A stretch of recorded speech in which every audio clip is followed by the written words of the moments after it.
الذي هدانا لهذا وما كنا لنهتدي لولا أن هدانا الله أشهد أن لا إله إلا الله وحده لا شريك له وأشهد أن محمدا عبده ورسوله وصفيه وخليله سيد الأنبياء وإمام المتقين اللهم صل وسلم وبارك وزد وأنعم على عبدك ورسولك وحبيبك محمد صلى الله عليه وعلى آله وصحبه أجمعين أما بعد اللهم علمنا ما ينفعنا اللهم انفعنا بما علمتنا اللهم زدنا علما اللهم لا علم لنا إلا ما علمتنا إنك أنت العليم الحكيم اللهم إنا نسألك علما نافعا ونعوذ بك من علم لا ينفع اللهم آتي نفوسنا تقواها وزكها أنت خير من زكاها أنت وليها ومولاها اللهم إنا نسألك الجنة وما قرب إليها من قول أو عمل ونعوذ بك من النار وما قرب إليها من قول أو عمل اللهم إنا نسألك الفردوس الأعلى من الجنة يا رب العالمين ثم أما بعد أيها الإخوة والأخوات حاضرين والحاضرات kaum muslimin dan muslimat yang semoga selalu dikasihi oleh Allah Subhanahu wa taala. Alhamdulillah. Semoga tidak henti-hentinya lisan dan segenap jiwa raga kita bersyukur kepada Allah Subhanahu wa taala. Senantiasa mengagungkan keesaan Allah Subhanahu wa taala. Tunduk dan patuh kepadanya. Maka semoga dengan syukur yang kita upayakan dari waktu ke waktu dapat menambahkan nikmat yang telah Allah Subhanahu wa taala anugerahkan kepada kita, sekaligus semoga dengan syukur itu Allah Subhanahu wa taala melindungi kita dari ancaman siksa dan azabnya. La in syakartum la azidannakum wala in kafartum inna adzabi lasyadid. Di dalam ayat yang lain, ma yaf'alullahu bi'adzabikum in syakartum wa amantum wa kana Allahu syakiran alima. Salawat serta salam semoga sampai kepada baginda tercinta Nabi mulia Nabi Muhammad sallallahu alaihi wa ala alihi wasallam. Semoga juga sampai kepada keluarga, seluruh istri tercinta, para sahabat beliau yang mulia tanpa terkecuali, dan semoga juga sampai kepada siapapun di antara umat beliau yang bersungguh-sungguh komitmen mengikuti tuntunan dan bimbingannya hingga akhir zaman nanti. Ma'asyiral ikhwah wal akhawat, hadirin dan hadirat yang dimuliakan oleh Allah Subhanahu wa taala, diiringi dengan rintik hujan yang semoga menjadi pertanda kasih sayang Allah Subhanahu wa taala buat kita semua.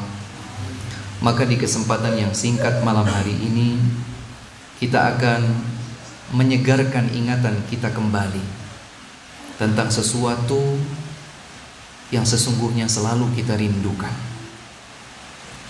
Siapa yang tidak rindu untuk bisa masuk surga? Siapa yang tidak bercita-cita untuk masuk ke dalam surga? Kalau mungkin kita ditanya, apa cita-citamu yang paling tinggi? Apa obsesimu yang paling besar? Maka barangkali anak kecil juga akan menjawab dengan jawaban yang sama dengan jawaban kita yang sudah dewasa. Mereka akan berkata, aku ingin masuk surga. Aku ingin masuk surga. Dan Rasulullah sallallahu alaihi wa ala alihi wasallam diutus oleh Allah Subhanahu wa taala untuk menyampaikan kabar gembira dan juga peringatan. Kabar gembira dan juga peringatan. Basyiran wa nadhira. Nabi Muhammad sallallahu alaihi wasallam diutus oleh Allah Subhanahu wa taala untuk menjadi basyir, kabar gembira. Apa kabar gembira itu? Semua kabar gembira bagi kaum mukminin. Kebahagiaan mereka di dunia dan keabadian bahagia mereka di akhirat. Kita ingin bahagia di dunia sekaligus bahagia di akhirat. Kalau kita mengikuti tuntunan Nabi Muhammad sallallahu alaihi wasallam, maka kita akan bahagia. Sekaligus beliau adalah pembawa peringatan, nadhira. Apa peringatan yang beliau sampaikan? Kalau kita tidak mengikuti tuntunan Allah dan Rasulnya sallallahu alaihi wasallam, maka kita akan sengsara. Sengsara hidup di dunia, apalagi sengsara di akhirat. Spesifik kita, kajian khusus kita di kesempatan malam hari ini adalah kepada salah satu di antara kabar gembira yang dibawa oleh Nabi sallallahu alaihi wasallam. Di antara semua kabar gembira yang Nabi Muhammad sallallahu alaihi wasallam sampaikan kepada kita adalah bahwa seorang hamba yang bertakwa dan dia membawa bekal takwa sampai akhir hayatnya tiba, menjumpai Allah Subhanahu wa taala dengan ketakwaan, maka dia akan masuk surga. Dalam sebuah hadis qudsi yang sahih diriwayatkan oleh Al-Bukhari dan Muslim dari sahabat mulia Abu Hurairah radhiyallahu anhu, beliau berkata, Rasulullah sallallahu alaihi wasallam bersabda, Allah berfirman, hadis qudsi, Allah Subhanahu wa taala berfirman menyatakan, a'dadtu li'ibadiyas salihin ma la 'ainun ra'at wa la udhunun sami'at wa la khatara 'ala qalbi bashar. Kata baginda Rasulullah sallallahu alaihi wasallam, Allah Subhanahu wa taala berfirman, aku telah siapkan untuk hamba-hambaku yang salih kenikmatan yang tidak pernah terlihat oleh mata, kenikmatan yang tidak pernah terdengar oleh telinga, kenikmatan yang tidak pernah terlintas dalam benak manusia. Subhanallah. Jadi ada kenikmatan yang begitu hebat, luar biasa, disiapkan oleh Allah Subhanahu wa taala, sudah ada saat ini dan sejak dahulu kala diciptakan oleh Allah Subhanahu wa taala, ada, tapi itu hanya untuk hamba-hambanya yang salih. Apa istimewanya kenikmatan itu dibandingkan dengan kenikmatan dunia? Ma la 'ainun ra'at. Kenikmatan yang Allah siapkan itu untuk hamba-hambanya yang salih tidak pernah dilihat oleh mata,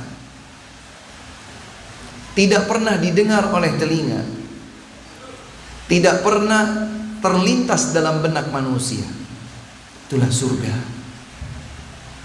Jadi surga dengan semua kenikmatannya itu tidak pernah dilihat oleh manusia, tidak pernah didengar oleh manusia, tidak pernah terlintas dalam benak manusia. Muncul pertanyaan, Ustaz, saya sudah membayangkan surga itu berdasarkan ayat-ayat Al-Quran. Yang terlintas dalam benak kita membayangkan surga tidak ada apa-apanya dibandingkan hakikat kenikmatan surga yang Allah siapkan itu. Karena yang hakikat pada surga yang telah Allah ciptakan tidak terlintas dalam benak manusia, tidak terlintas dalam benak manusia. Muncul pertanyaan berikutnya, Ustaz, bukankah pada peristiwa Al-Isra wal Mi'raj disebutkan bahwa Nabi SAW menyatakan, uritul jannah, aku diperlihatkan surga, uritun nar, aku diperlihatkan neraka. Berarti Nabi sudah lihat dong surga, Nabi sudah lihat dong neraka. Para ulama menjelaskan, yang Nabi Muhammad SAW itu lihat boleh jadi surga yang sebenarnya atau digambarkan oleh Allah kepada beliau, demikianlah potret surga, demikianlah potret neraka. Tetap ada kemungkinan mungkin itu adalah surga yang sebenarnya dilihat oleh beliau, yang sebenarnya betul-betul ternampak di hadapan pandangan beliau. Terus bagaimana dengan hadis ini?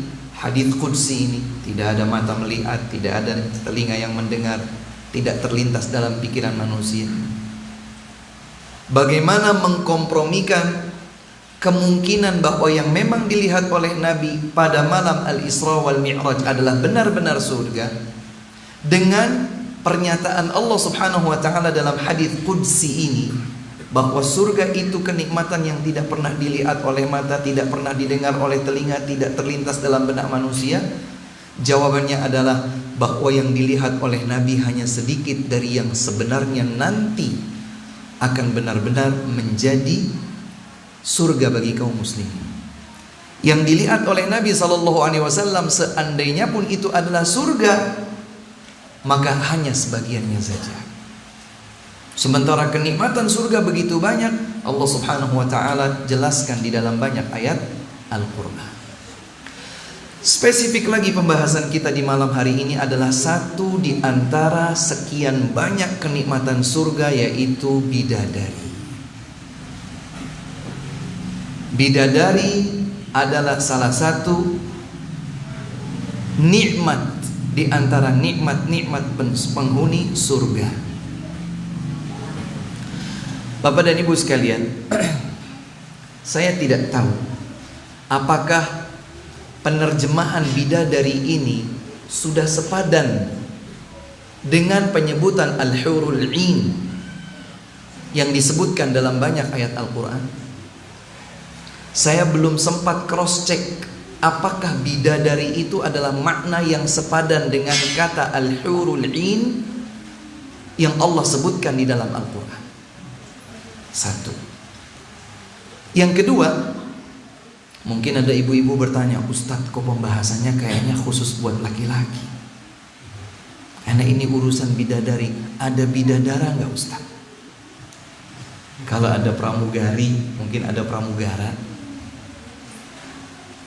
Ada santriwan, ada santriwati. Apa mungkin ada bidadari juga ada bidadara? Kalau ada ibu-ibu yang sempat berpikir seperti ini, dari satu sisi wajar, tapi dari sisi yang lain ingat bahwa Allah Subhanahu wa taala Maha Adil kepada seluruh hamba-Nya. Semua kenikmatan surga bagi laki-laki juga itulah kenikmatan surga bagi perempuan. Tapi khusus pembahasan tentang bidadari memang berbeda. Disebutkan di dalam hadis-hadis yang sahih bahwa penghuni surga itu akan mendapatkan 2 istri, sementara seorang mujahid fi sabilillah yang meninggal dunia di medan peperangan, maka dia akan mendapatkan 72 istri atau bidadari di surga. Ustaz, ada nggak keterangan seorang wanita salihah dapat 70 suami?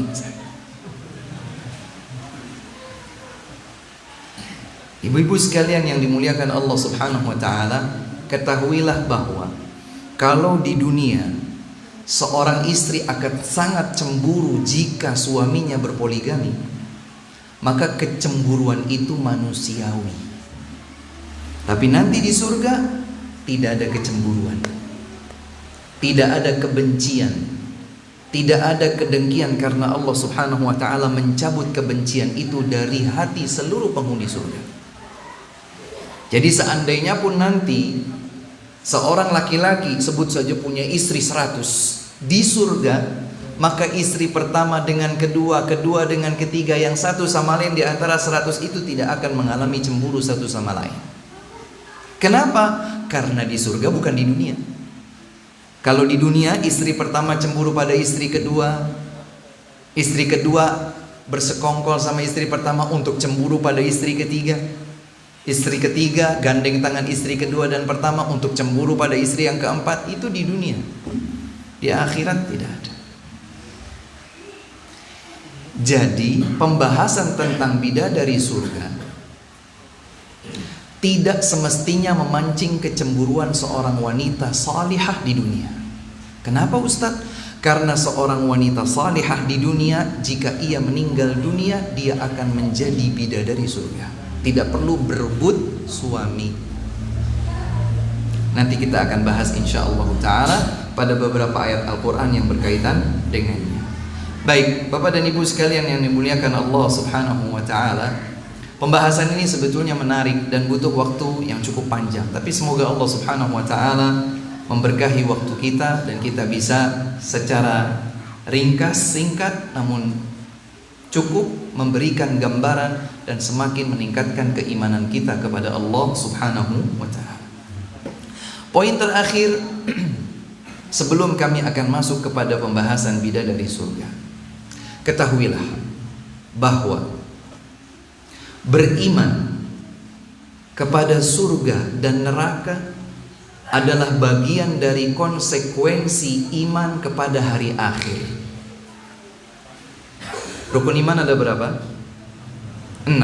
Yang pertama iman kepada Allah, yang kedua iman kepada para malaikat, yang ketiga iman kepada kitab-kitab yang Allah turunkan, yang keempat iman kepada para rasul, yang kelima iman kepada hari akhir, hari kiamat, yang keenam iman kepada takdir, ya, yang baik ataupun yang buruk.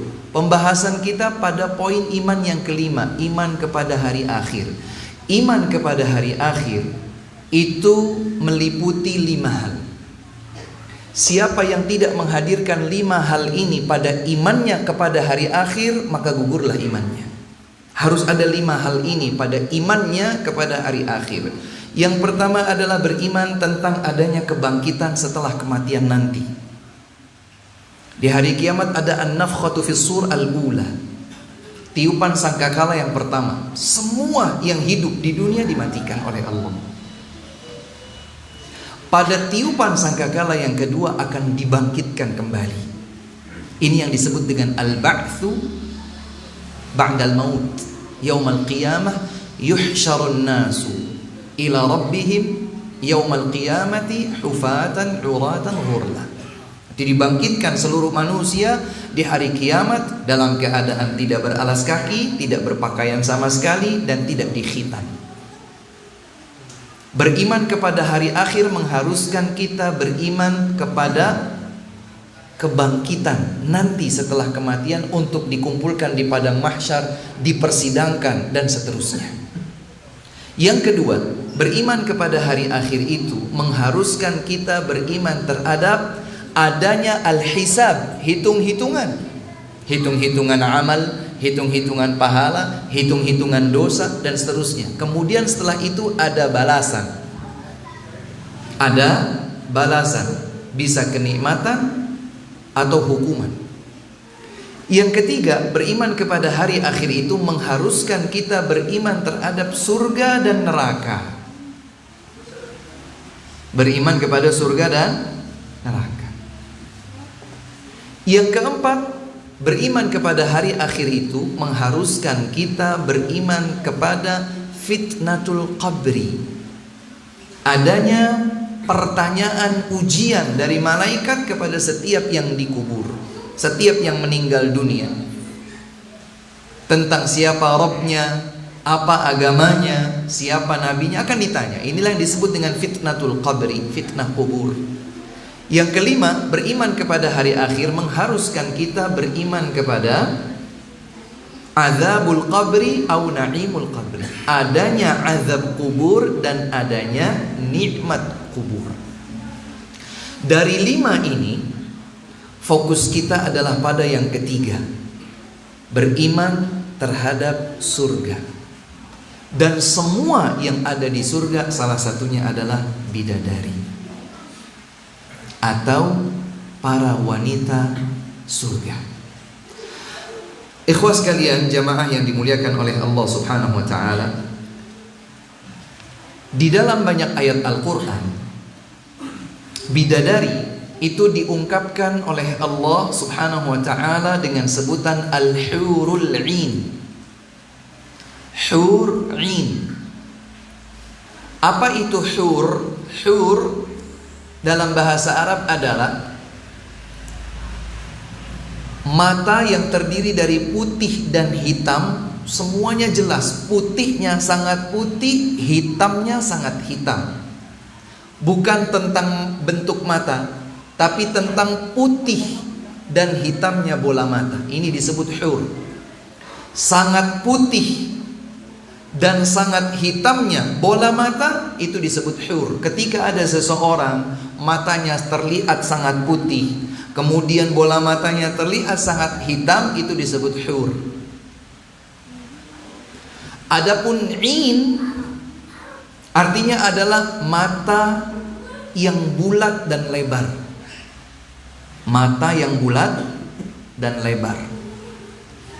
Jadi secara bahasa al-hur, al-in, yang matanya itu bulat dan lebar, putihnya sangat putih, hitamnya sangat hitam, ternyata Allah Subhanahu wa ta'ala mengungkapkan tentang bidadari surga seperti ini dimulai dari mata. Al-hur, al-in, yang matanya itu indah dan jelita. Jamaah sekalian yang dimuliakan oleh Allah Subhanahu wa ta'ala, di dalam Al-Quran ada 3 kali penyebutan para bidadari dengan istilah hur'in. Yang pertama Allah firmankan dalam surat Ad-Dukhan ayat 54. Allah berfirman, "Wa kadzalika zawwajnahum bihurin 'ain." Demikianlah kami memasangkan para penghuni surga dengan bidadari-bidadari yang matanya jelita seperti tadi. Kita orang Indonesia ini Pak, kebetulan rata-rata mata kita ini menyamping. Jarang orang Indonesia itu yang kemudian matanya bulat, lebar, jarang. Mungkin keturunan dari etnis tertentu yang memang matanya lebar. Tapi kita orang Asia pada umumnya, orang Indonesia juga pada umumnya matanya kecil. Tapi subhanallah, kalau kita melihat misalnya film-film animasi atau kartun-kartun yang dibuat oleh orang-orang bermata sipit, itu selalu diperlihatkan matanya gede-gede. Coba kita lihat itu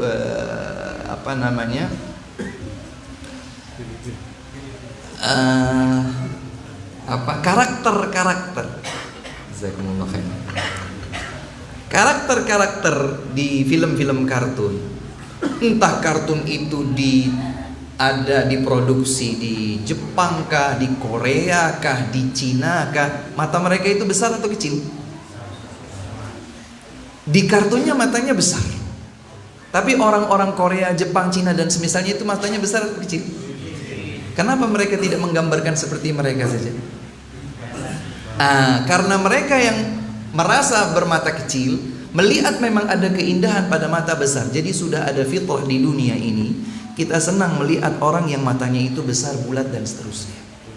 Di dalam Al-Quranul Karim Allah Subhanahu wa ta'ala menyebutkan 3 kali bidadari dengan istilah al-hurul 'ain. Dalam surat Ad-Dukhan ayat 54, demikianlah kami menikahkan para penghuni surga dengan para bidadari yang matanya jelita. Dalam surat At-Tur ayat 20 Allah berfirman, muttaqiina 'ala sururim masfufah wa zawwajnahum bihurin 'ain. Sama ya.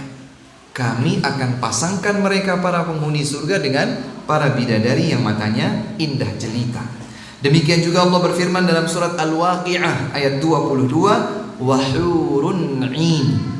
Salah satu kenikmatan surga adalah para bidadari surga. Hadirin dan hadirat yang dimuliakan oleh Allah Subhanahu wa ta'ala, di dalam sebuah hadis yang sahih diriwayatkan oleh Al-Bukhari dan Muslim dari Abu Hurairah radhiyallahu anhu, Rasulullah sallallahu alaihi wasallam bersabda tentang bagaimanakah sifat para penghuni surga, seperti apa bentuk mereka. Kata Nabi Muhammad alaihi salatu wasallam, la yabulun, enggak pipis. Penghuni surga nggak pipis, jadi nggak ada toilet, Pak. Sama atau beda dengan dunia? Beda. Di dunia kita nggak bisa pipis, cari dokter spesialis urologi. Dokter, saya 3 hari nggak pipis. Bahaya, nggak normal malah kalau di dunia ada seseorang hidup tapi tidak pipis. Di surga, para penghuni surga tidak pipis. Mau perempuan mau laki-laki tidak pipis. Wala yataghawwatun, tidak BAB. Tidak buang air kecil, tidak buang air besar. Wala yatfilun, tidak meludah. Jenengan bisa bayangkan kalau jenengan di dunia ini nggak meludah? Tidak bisa, kita butuh ludah. Minimalnya pada saat kita kumur-kumur misalnya, kita akan meludah. Wala yamtakhitun, tidak mengeluarkan dahak atau ingus. Tidak mengeluarkan dahak, riak atau ingus. Subhanallah. Jadi nggak ada influenza, itu nggak ada, Pak. Corona nggak ada, corona. Ya, tidak ada. Amsyatuhumudz dzahab, sisir mereka terbuat dari emas. Ada yang sisirnya terbuat dari emas? Subhanallah. Wa rashhuhumul misk, minyak wangi mereka itu kasturi. Minyak wangi yang paling top di dunia. Tapi sekali lagi, seperti hadis di muka tadi, yang terlintas dalam benak sekalipun, oh kayak gini kira-kira bau harumnya surga, nggak ada apa-apanya dibandingkan yang hakiki di surga. Saya mau beli misk yang katanya ribuan real misalnya. Pada saat umroh, saya mau beli misk yang paling mahal, supaya saya tahu misk apa yang terbaik di dunia. Yang ternyata Rasul pernah bilang, katanya minyak wangi penghuni surga adalah misk. Saya beli 10 mili 3.000 real misalnya. Oh begini ternyata wanginya surga. Yang kita bayangkan tidak ada apa-apanya dibandingkan yang hakiki di surga. Karena Nabi menyatakan, Allah berfirman, tidak terlintas dengan benak manusia. Tapi ternyata kata Nabi SAW, wanginya, keringatnya penghuni surga berbau misk. Wa majamiruhumul aluwah, kayu-kayu bakarnya adalah kayu gaharu, kayu wangi. Jadi kalau kita sebut saja masak air atau masak nasi, ditungku pakai kayu bakar, asapnya enak atau tidak? Namanya asap, menyesakkan. Di surga, kalaulah ada tungku diisi kayu bakar, maka bakarannya itu adalah gaharu kayu wangi. Wa azwajuhumul hurul 'ain, di sini objek dalilnya di sini. Dan pasangan-pasangan mereka para penghuni surga kalau masuk surga adalah para bidadari yang matanya cantik jelita. Ala khalqi rajulin wahidin ala surati abihim Adam 60 dhira'an fis sama. Setiap orang nanti akan tercipta kembali di surga sebagaimana bentuk penciptaan Allah terhadap bapak mereka, yaitu Adam, dengan ukuran 60 hasta. Satu hasta itu begini, Pak, dari ujung jari sampai ujung sikut ini 1 hasta. Diperkirakan 0,5 meter. Jadi kalau 2 hasta kurang lebih 1 meter. Kalau 60 hasta berarti berapa meter? 30 meter kurang lebih. Itulah bentuk penciptaan Allah kepada Nabi Adam alaihissalam. Para penghuni surga akan diciptakan kembali oleh Allah di dalam surga dengan bentuk tinggi seperti tinggi Nabi Adam alaihissalam. Piye Ustaz? Tidak terlintas dalam benak manusia. Sekarang di dunia kalau ada orang bakalan ampel, tingginya ini berapa ini atap? Dari sini ke sini berapa? Berapa? 4. Dari sini ke atap ini 4 meter. Kalau sekarang ada orang bakalan tingginya 4 meter, kita melihatnya dia wajar atau tidak wajar? Tidak wajar. Terlalu tinggi. Sebagaimana dengan 30 meter. Surganya sebesar apa? Kita akan tercengang kalau kita melihat ayat-ayat dan hadis-hadis yang menyebutkan tentang para penghuni surga, terlebih tentang bidadari surga. Maka semua penghuni surga pasti berpasangan dengan para bidadari. Jadi laki-laki penghuni surga pasti punya istri dari kalangan bidadari di surga. Di dalam riwayat At-Tirmidzi dari sahabat mulia Al-Miqdan Ibnu Ma'di Karib radhiyallahu anhu, Rasulullah sallallahu alaihi wasallam bersabda, bagi seorang yang mati syahid, di sisi Allah Subhanahu wa taala, dia akan mendapatkan 6 keistimewaan. Yang pertama, yughfaru lahu fi awwali daf'ah. Dia akan diampuni oleh Allah dosa-dosanya, diampuni dosa-dosanya oleh Allah Subhanahu wa taala sejak percikan darah pertama. Sejak percikan darah pertama tertumpahkan di dunia, di jalan jihad fi sabilillah, dia akan dapatkan ampunan dari Allah Subhanahu wa taala. Ini satu. Yang kedua, yara maq'adahu minal jannah wa yujaru min adzabil qabr. Seorang yang meninggal dunia mati syahid, itu dia akan melihat tempatnya di surga, sekaligus dia akan dilindungi oleh Allah Subhanahu wa taala dari neraka. Seorang yang mati syahid sama dengan di surga, tidak masuk neraka. Yang ketiga, ya'manu minal faza'il akbar. Allah Subhanahu wa taala akan menjaganya, menjadikannya aman dari ketakutan yang sangat dahsyat sejak di padang mahsyar. Dia nggak ada takutnya. Emang takut apa Ustadz kalau di padang mahsyar? Takut kita ini kalau nggak di surga, di neraka. Siapa yang tidak takut? Karenanya Allah Subhanahu wa taala menggambarkan manusia itu nanti di hari yang sangat panik itu, semua berlari menjauh dari saudara-saudari kandungnya, berlari menjauh dari ibu dan ayahnya, berlari menjauh dari istri dan anaknya, orang-orang terdekat bagi seorang manusia di dunia. Saudara-saudari, ibu dan ayah, istri dan anak-anak. Di hari kiamat, saking paniknya di padang mahsyar, manusia berlari menjauh dari mereka yang dekat-dekat ini. Loh, kenapa? Likulli imri'in minhum yawma idzi sya'nu yughni. Masing-masing mereka nanti di hari kiamat punya urusan yang sangat pelik, yang membuat mereka sibuk dari berpikir itu semua. Dia sibuk memikirkan nasib dirinya di surga kah atau di neraka. Ternyata seorang yang mati syahid akan dilindungi oleh Allah dari ketakutan itu. Allah akan jadikan dia tenang. Masya Allah. Wa yudha'u ala ra'sihi tajul waqaril yaqutah minha khairun minad dunya wa ma fiha. Nanti orang yang mati syahid akan diletakkan di atas kepalanya mahkota kehormatan yang terbuat dari batu mulia, ya, yang jauh lebih mulia daripada dunia dan seisinya.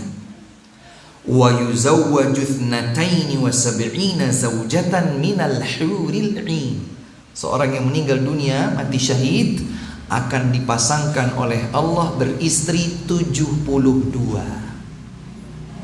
Ini jangan sampai ibu-ibu berdoa, ya Allah jangan jadikan suamiku mati syahid. Loh kenapa Bu?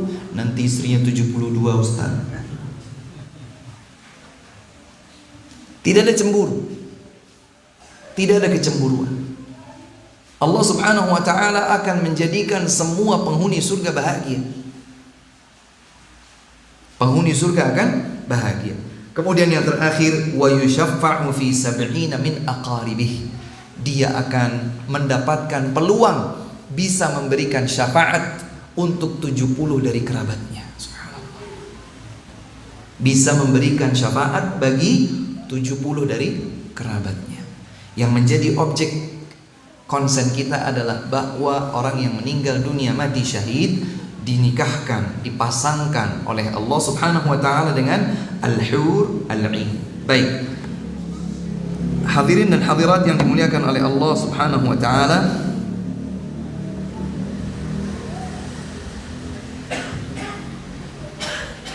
saya berharap waktu kita cukup ya.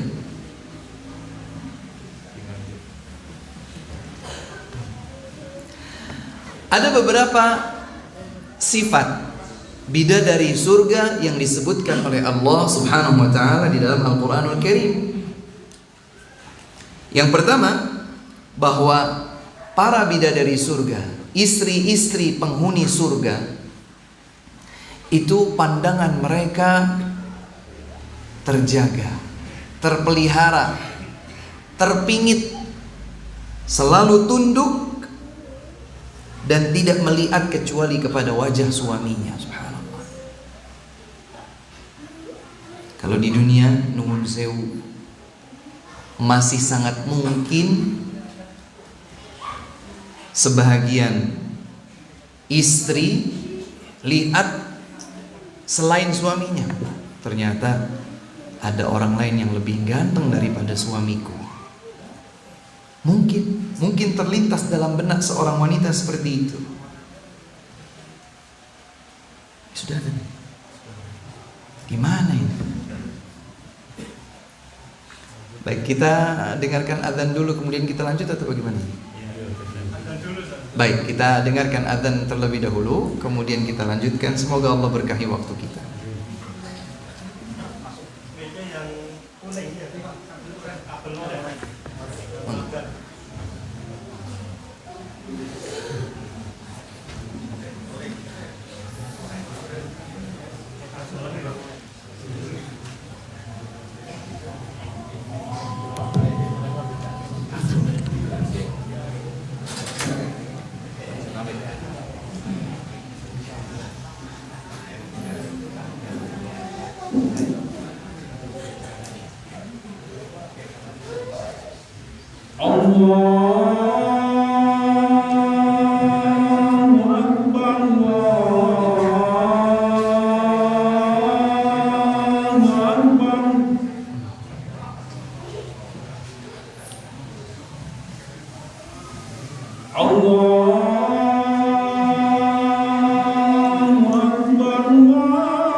Baik, kita lanjutkan sedikit, kemudian nanti kita sholat isya dulu. Sekiranya ada pertanyaan, semoga ada waktu untuk itu insya Allah. Baik, hadirin sekalian yang dimuliakan Allah Subhanahu wa Ta'ala, di antara sifat bidadari yang disebutkan dalam Al-Quran, bahwa mereka memiliki pandangan yang terpelihara, terpingit. Mereka tidak melihat kecuali kepada suami-suami mereka. Allah berfirman dalam beberapa ayat Al-Quran, di antaranya firman Allah dalam surat As-Saffat ayat 48, wa 'indahum qasiratut tarfi 'in. Di sisi para penghuni surga terdapat bidadari yang matanya indah lagi terbatas pandangannya. Ya. Tidak liar lihat siapa saja. Mereka hanya melihat kepada suami-suami mereka. Demikian pula disebutkan dalam surat Shad ayat 52, dalam surat Ar-Rahman ayat 56. Kenapa Ustaz kok bisa begitu bidadari? Karena kecintaan para bidadari kepada suami mereka sangat besar. Maka mereka tidak rela mata mereka itu melihat kecuali kepada suami mereka saja. Karena cinta mereka kepada para suami mereka itu besar. Dan itu pula lah yang akan menjadikan suami mereka akan menundukkan pandangan dari melihat yang lain. Para suami mereka hanya melihat mereka para bidadari. Dan ini sebagaimana disabdakan oleh Nabi SAW dalam hadis yang sahih diriwayatkan oleh Imam Muslim dari Anas bin Malik radhiyallahu anhu. Kata Nabi SAW, saya langsung saja terjemahnya ya. Sesungguhnya di surga itu ada sebuah pasar. Wah, ada pasar di surga Ustaz? Ada, bukan mall, bukan pasar tradisional. Seperti apa Ustaz? Allahu a'lam. Tidak pernah dilihat oleh mata, tidak pernah didengar oleh telinga, dan tidak terlintas dalam benak manusia. Ada pasar yang didatangi oleh seluruh penghuni surga pada setiap hari Jumat. Oh, ada hitungan hari Ustaz? Ada. Seperti apa satu harinya Ustaz? 24 jam? Tidak. Tidak sama seperti hitungan di dunia. Tapi ada hari-hari, Allah sebutkan salah satunya adalah hari Jumat. Jadi hari Jumat pada ke pasar. Ini tidak ada hubungannya dengan, oh berarti disunnahkan ke pasar hari Jumat. Tidak. Karena ini berita tentang yang terjadi di mana? Di surga. Kemudian tahubbu rihus syamal, berhembuslah angin dari arah utara. Oh, ada arah utara. Berarti ada selatan, ada barat dan timur. Allahu a'lam. Yang Nabi sebutkan ada arah utara. Apakah ada barat daya, ada tenggara, ada timur laut dan seterusnya? Allahu a'lam. Nabi sebutkan ada angin yang berhembus dari arah utara. Kemudian angin itu akan menerpa wajah-wajah penghuni surga yang sedang ke pasar tadi, mengenai ya, berhembus di baju-baju mereka. Ternyata dengan hembusan angin yang menerpa wajah dan baju mereka, mereka jadi tambah ganteng. di-upgrade sama Allah melalui hembusan angin. Kira-kira di dunia ada seperti itu atau tidak? Tidak ada. Tambah ganteng dengan hembusan angin, khusus di hari Jumat saat mereka ke pasar. Ustaz, kalau nggak ke pasar saat itu berarti rugi. Allahu a'lam. Apakah semuanya ke pasar waktu itu? Apakah ada yang tidak ke pasar? Saya mau di sini sama istri saya. Allahu a'lam. Kita bicara tentang surga dan neraka sesuai dengan ayat, sesuai dengan hadis. Ada keterangan yang disampaikan, tidak ada keterangannya, maka kita diam. Karena kita bicara tentang sesuatu yang gaib. Ya.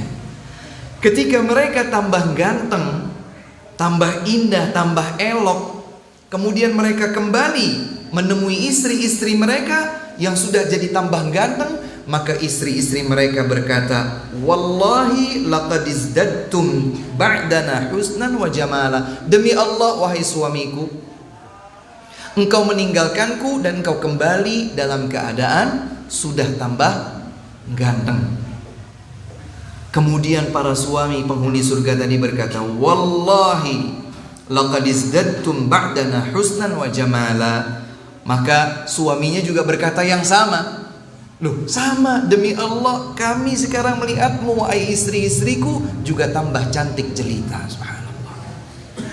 Ini menunjukkan bahwa para bidadari tidak melihat, tidak kepo terhadap selain suami mereka.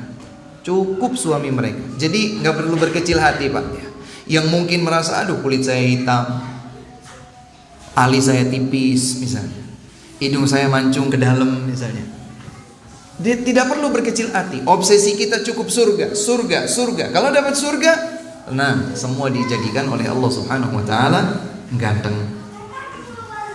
Di dalam hadis yang lain Nabi SAW bersabda, masuk ke dalam surga setiap penghuni surga dapat 2 istri. Ustaz tadi katanya 72 khusus yang mati syahid. Penghuni surga biasa yang bukan syahid dapat 2 istri. Cuma 2 Ustaz. Saya pengen nambah, boleh? Boleh. Karena Allah Subhanahu wa taala berfirman, "Fiha ma tashta'i anfusukum." Di dalam surga semua yang diinginkan oleh penghuninya akan diberikan oleh Allah Subhanahu wa taala. Maka 2 istri tersebut akan berkata, "Alhamdulillahilladzi ahyaka lana wa ahyana lak."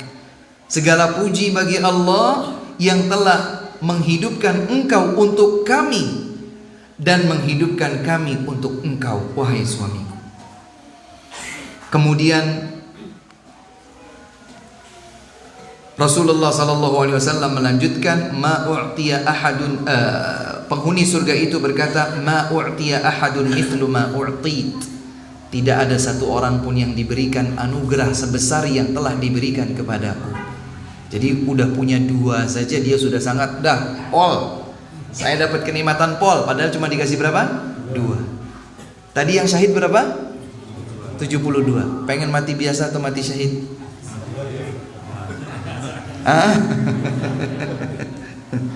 Baik. Yang kedua, penghuni surga itu bidadari-bidadarinya umurnya sebaya, dibikin sama, remaja-remaja yang cantik jelita. Allah Subhanahu wa taala berfirman, "Inna ansha'nahunna insha'a faja'alnahunna abkara 'uruban atraba." Kami, kata Allah, akan menciptakan para bidadari dengan penciptaan yang baru. Dijelaskan di dalam tafsirnya bahwa maksudnya seandainya pun ada seorang wanita meninggal dunia dalam keadaan, mohon maaf, sudah tua, sudah peot, sudah keriput, tua, 70 tahun, 60 tahun, 80 tahun, akan dibangkitkan oleh Allah, diciptakan kembali dengan bentuk yang berbeda. Faja'alnahunna abkara, Allah akan jadikan para wanita tersebut perawan kembali. Masya Allah, nggak perlu operasi-operasi. Perawan. Allah Subhanahu wa taala yang menjadikan mereka perawan. Uruban atraba. Uruban itu artinya mereka penuh cinta. Jadi kepada suaminya itu genit-genit mengungkapkan kecintaan mereka kepada suaminya, itu makna urub. Atraba, dijadikan oleh Allah usia mereka sebaya. Di usianya sama semuanya. Ya. Di dalam hadis yang sahih, Rasulullah sallallahu alaihi wasallam bersabda, "Yadkhulu ahlul jannatil jannata." Saya langsung terjemahkan.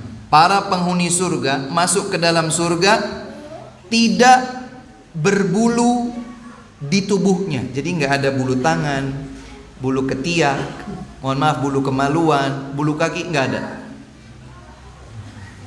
Kayak apa itu Ustaz? Ya tadi, tidak terbayang, tidak terlintas dalam benak manusia. Murdan, tidak berbulu di wajah, tidak ada kumis, tidak ada janggut. Ustaz, ada alis enggak? Ada bulu mata enggak? Ada apa ini yang di bawah ini? Bulu mata itu kan atas dan bawah. Allah Ta'ala a'lam, tapi biasanya murd itu dikaitkan dengan bulu yang ada di kumis dan di janggut. Nanti para penghuni surga tak berkumis, tak berjanggut. Bidon, putih. Sebagaimana tadi kami sampaikan, tenang. Yang merasa, saya hitam banget nih Ustadz, saya mau pakai pemutih, enggak usah. Allah akan jadikan semuanya putih. Ji'adan, rambutnya itu bergelombang. Jadi tidak sangat jatuh lurus dan tidak keribu. Pertengahan di antara keduanya itu rambutnya bergelombang. Mukahhalin, dipakaikan celak. Di dalam surga dipakaikan celak. Abna'a thalathin wa thalathin, semua dibikin sebaya usia 33. Para ulama menjelaskan kenapa dibikin usia para penghuni surga 33. Karena di usia 33 biasanya usia puncak-puncaknya seseorang itu. Kalau laki-laki berarti paling gantengnya di usia itu, kalau perempuan paling cantiknya di usia itu, terkait dengan kekuatan fisik juga paling kuat di usia itu, dan seterusnya. Makanya kalau yang sudah lewat 33 tidak perlu berkecil hati. Yang belum usia 33, pikirkan di usia 33, itulah standar usia penghuni surga yang Allah akan jadikan sama mereka 33. Saya belum 33, saya masih 17 tahun, saya masih 20 tahun. Sempurnakanlah masa muda dan remaja kita di atas ketaatan kepada Allah Subhanahu wa taala. Kemudian kata Nabi sallallahu alaihi wasallam, mereka dibikin tingginya itu 60 hasta dan lebarnya, jadi bayangkan kalau lebar kita segini, tingginya 30 meter, 60 hasta, kayak apa? Kata Nabi SAW, fi ardi sab'i adru'in, lebarnya 7 hasta, 3,5 meter lebarnya, gede-gede. Kayak apa Ustaz? Allahu a'lam. Itu keterangan yang Nabi SAW sampaikan. Penghuni surga, bidadarinya pasti cantik jelita, pasti. Allah berfirman, fihinna khairatun hisan. Ya, para bidadari surga itu cantik-cantik jelita, masya Allah. Cantik jelita itu jadi tidak perlu diukur dengan Miss Universe, Miss World dan lain sebagainya. Sudah jadi saja wanita salihah, maka Allah akan jadikan dia sebagai penghuni surga, bidadari yang dihidupkan kembali dengan penciptaan terbaik untuk para hamba terbaik, yaitu para penghuni surga. Para bidadari akan dijadikan oleh Allah Subhanahu wa taala, ini 17 tahun ke atas, dada mereka bulat, kencang dan montok. Saya tidak perlu memperdalam karena sebagian anak kecil. Tapi Allah Subhanahu wa taala menyebutkan, ya, wa kawa'iba atraba. Kawa'ib adalah gadis-gadis yang dadanya bulat dan montok. Sebagian keterangan menyebutkan seperti delima namun tidak bergelantung seperti di pohon. 17 tahun ke atas, jenengan paham sendiri. Atraba Allah jadikan sebaya, usianya sama.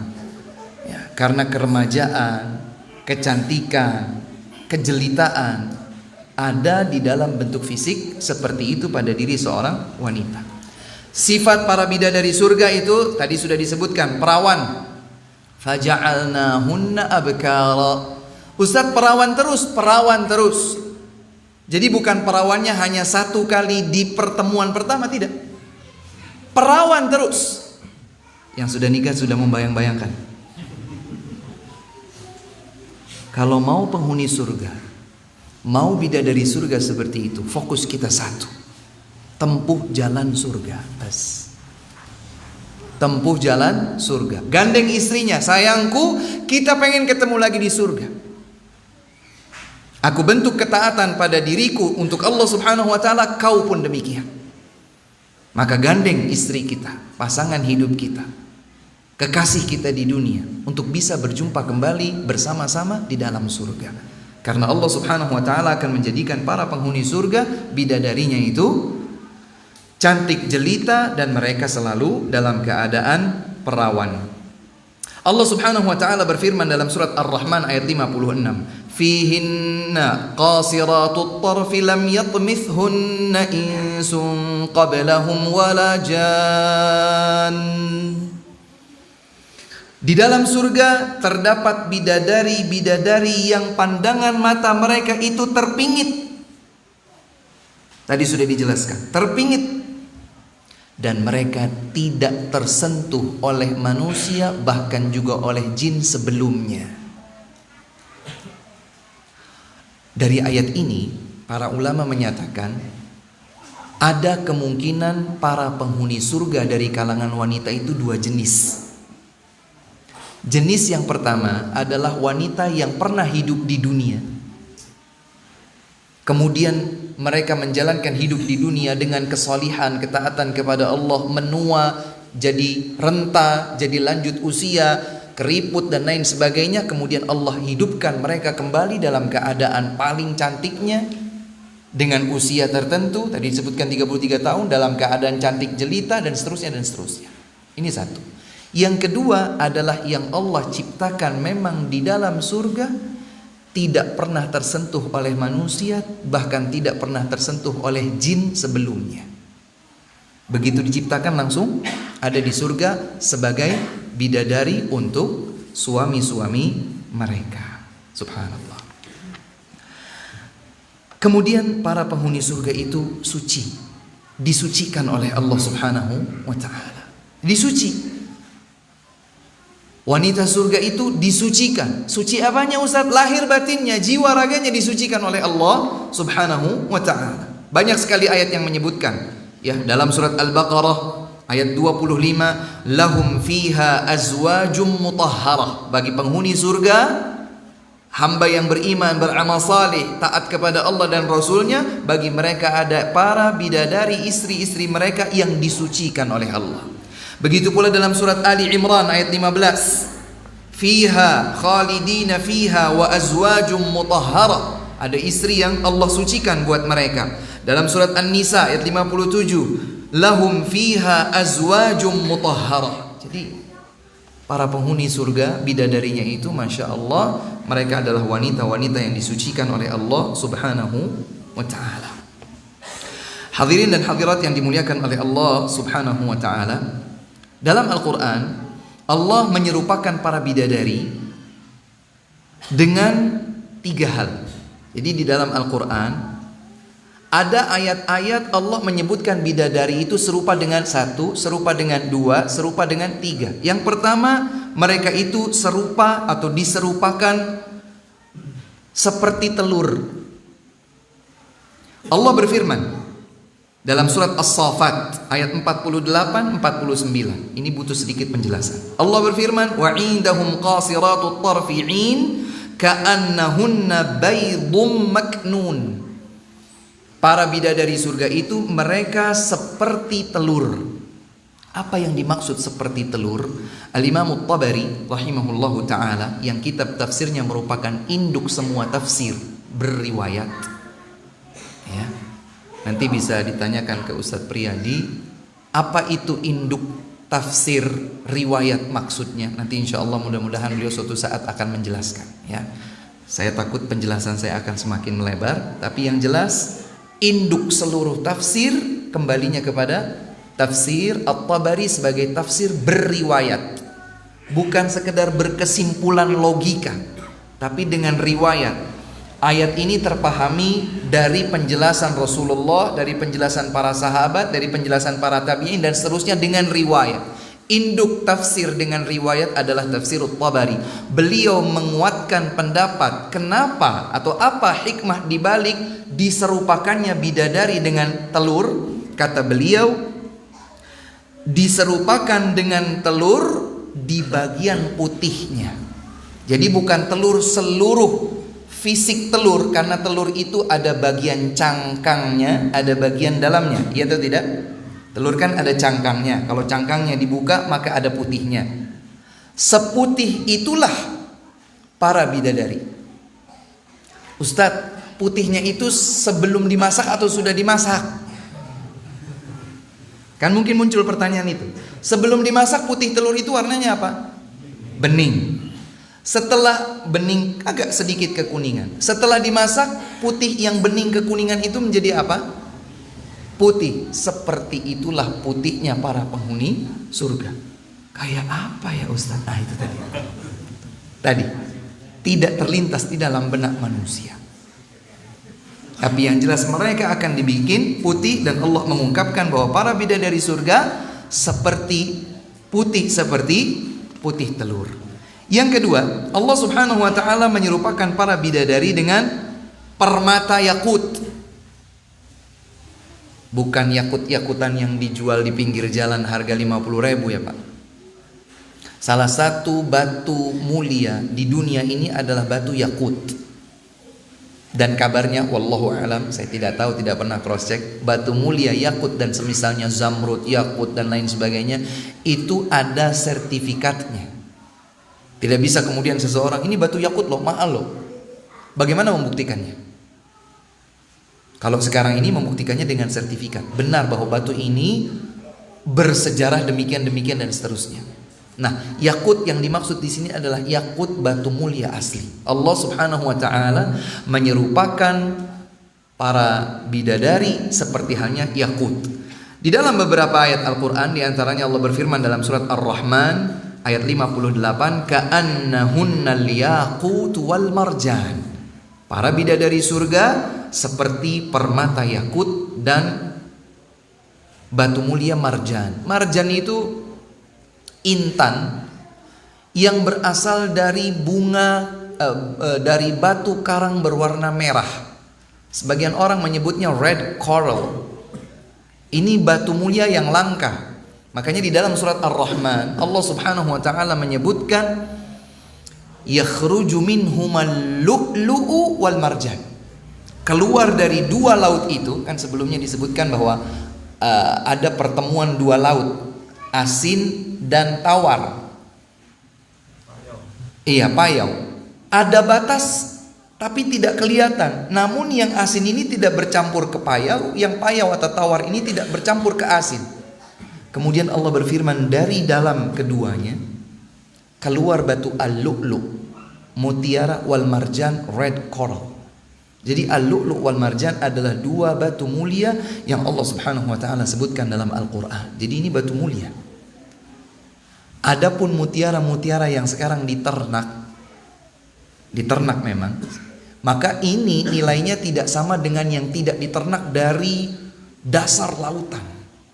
Tidak sama. Yang di sana, yang dari dasar lautan itu lebih bernilai. Ini mungkin yang mengerti tentang bebatuan faham ya. Allah Subhanahu wa taala menyerupakan para bidadari dengan batu al-yakut dan batu al-marjan.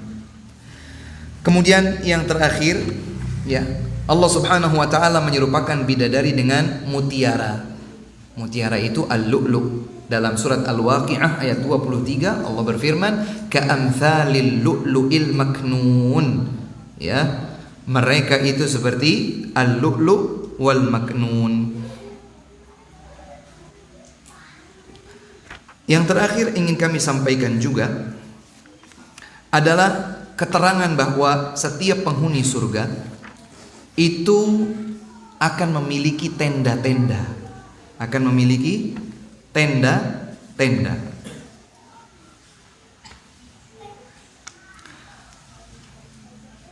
Di dalam sebuah hadis yang sahih, Rasulullah sallallahu alaihi wasallam bersabda, "Inna lil mu'mini fil jannati la khaymatan min lu'lu'atin wahidah mujawwafah tuluha sittuna milan lil mu'mini fiha ahlun yatufu alaihimul mu'min fala yara ba'duhum ba'dha."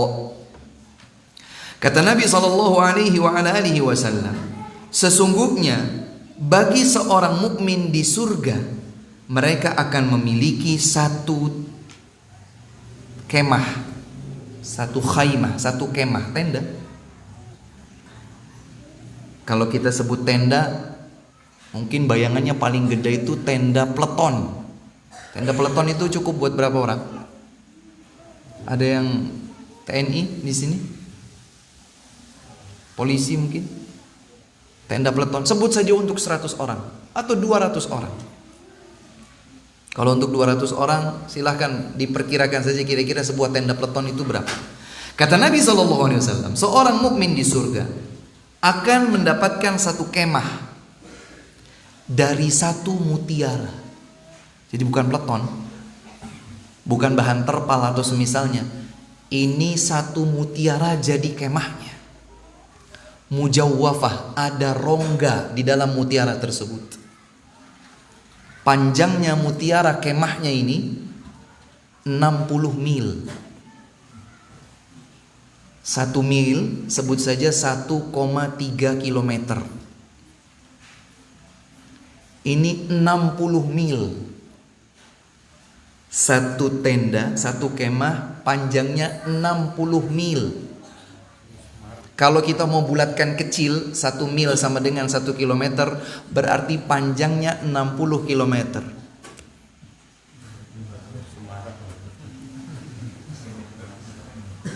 Satu batu dijadikan tenda. Kemudian kata Nabi, lil mu'mini fiha ahlun, di dalam sepanjang tenda 60 mil ini ada istri-istrinya. Yatufu alaihimul mu'min, dia akan mengelilingi keluarga atau istri-istrinya tersebut. Fala yara ba'duhum ba'dha, satu sama lain tidak saling melihat. Berarti ada bilik-bilik tersendiri. Dalam riwayat yang lain disebutkan, seorang laki-laki akan diberikan kemampuan untuk menggauli sekian dan sekian. Wahai Rasulullah, apakah itu mungkin bagi penghuni surga? Kata Nabi, seorang penghuni surga diberikan kekuatan untuk menggauli 100 istri.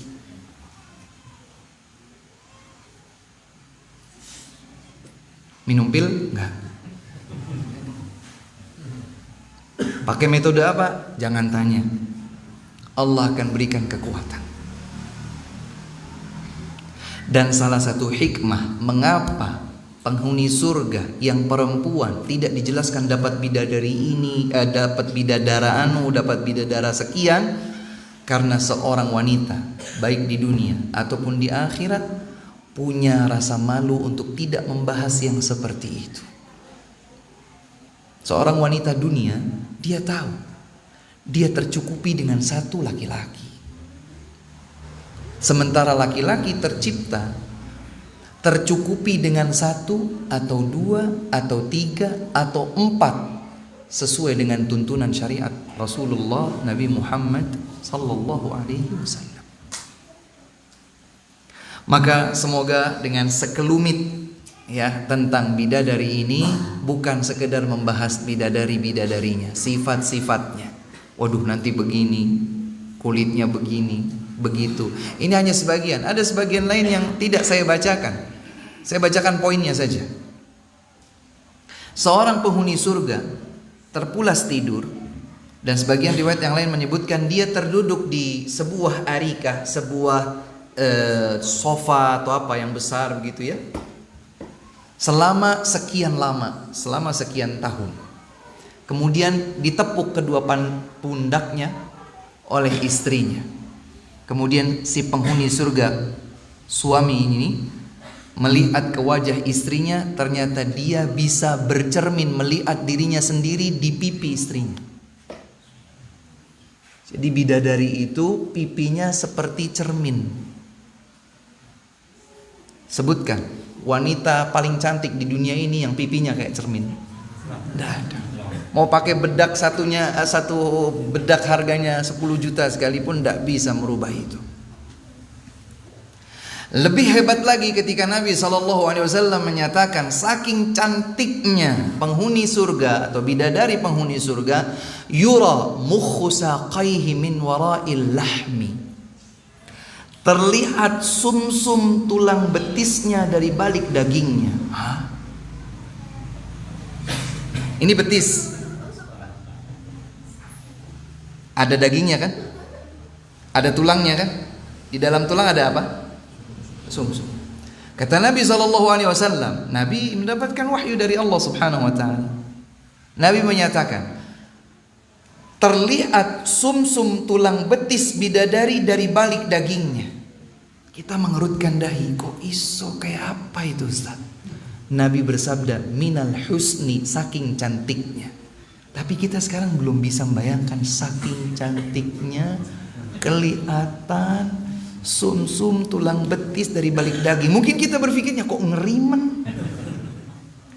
Nabi sudah bilang minal husni, saking cantiknya, kita saja masih gagal membayangkan.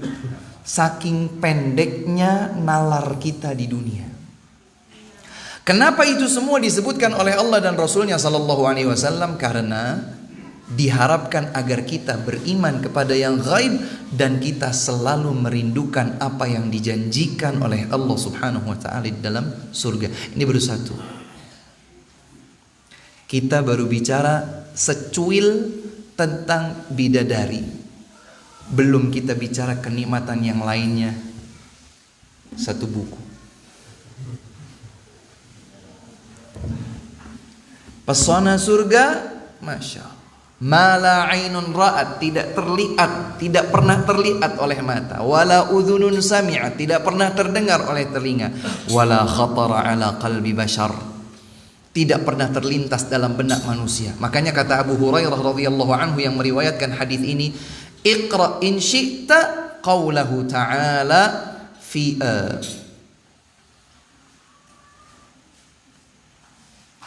dalam surat As-Sajdah, ma ukhfiya lahum min qurrati a'yun, bidayatul ayat.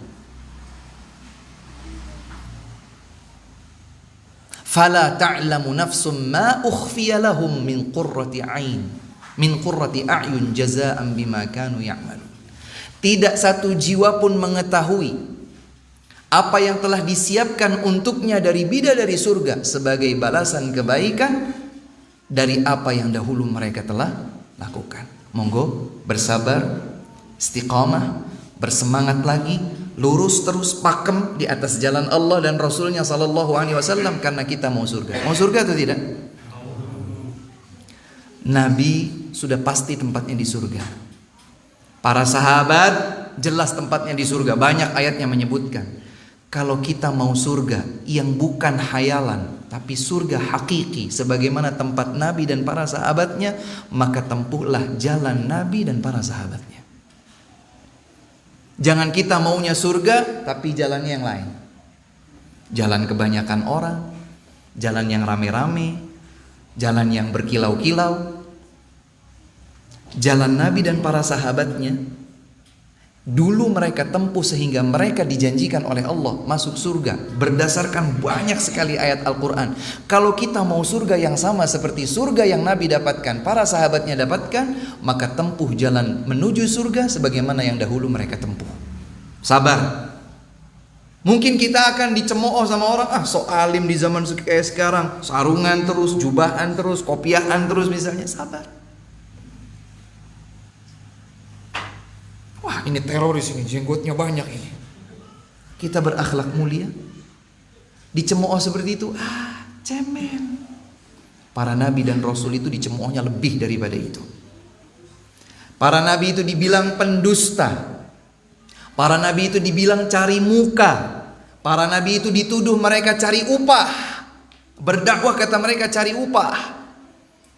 Maka para nabi berkata, in ajriya illa 'ala Allah, upahku dari Allah, nggak perlu dari kalian. Apa yang Allah janjikan untukku jauh-jauh dibandingkan apa yang kalian berikan. Makanya ahli ilmu, para ulama, jangan kita pikir kita itu cukup dengan memberikan sebuah amplop sudah. Nggak bisa diukur dengan itu. Dan para da'i yang mukhlis, yang ikhlas, mereka justru tidak mau terkenal.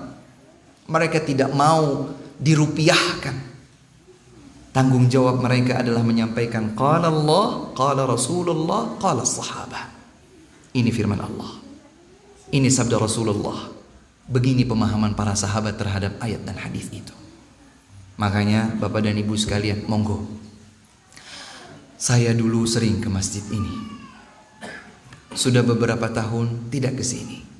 Tapi saya melihat ada sesuatu yang luar biasa indah di sini. Ujiannya satu menurut saya, keistiqomahan. Bapak Ibu sekalian, konsisten, istiqomah di atas kebaikan itu berat. Tapi di situ justru ujiannya kalau kita mau surga.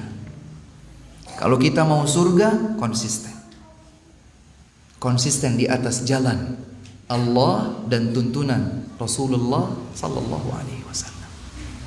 Ombaknya semakin tinggi, ujiannya semakin berat. Bayangkan satu pohon yang semakin tinggi, maka terpaan anginnya semakin kencang. Batu karang berlubang-lubang dengan hajaran ombak. Tapi dia kalau dihantam oleh sesuatu itu mungkin bisa robek dengan sisi-sisi tajam yang ada pada batu karang. Semakin kokoh di atas jalan Allah, mengikuti tuntunan Rasulullah sallallahu alaihi wasallam sesuai dengan pemahaman generasi terbaik pilihan Allah, yaitu para sahabat radhiyallahu anhum, adalah jalan selamat dan jalan jaminan bahagia. Semoga bermanfaat. Wallahu ta'ala a'lam. Sallallahu wasallam wa baraka ala nabiyina Muhammadin wa alihi wa sahbihi ajma'in. Wa akhiru da'wana alhamdulillahi rabbil alamin. Assalamualaikum warahmatullahi wabarakatuh.